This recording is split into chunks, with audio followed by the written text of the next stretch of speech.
ভারতের টি-20 বিশ্বকাপ খেলতে না গেলে বাংলাদেশকে ব্যাপক হুমকি দিয়ে রাখলেন বীরেন্দ্র সেহবাগ।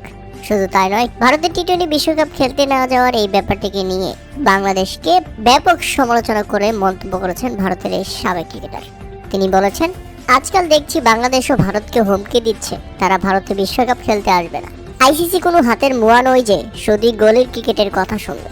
পাকিস্তানের মতো পরিস্থিতি থেকে বিরত থাকতে চাইলে বাংলাদেশের উচিত তাদের শান্ত থাকা। বাংলাদেশকে রীতিমতো গলির ক্রিকেটের সঙ্গে তুলনা করলেন বীরেন্দ্র সেহবাগ। তিনি বাংলাদেশ ক্রিকেটকে গলির ক্রিকেট বলেছেন, যে গলির ক্রিকেটের কথা আইসিসি শুনবে না। আইসিসির কাছে বাংলাদেশ যে আবেদন করেছে ভেন্যু পরিবর্তন করতে হবে, না হলে বিশ্বকাপ খেলতে যাবে না বাংলাদেশ, সেটাকে তিনি গলির ক্রিকেট বোর্ডের কথা বলেছেন।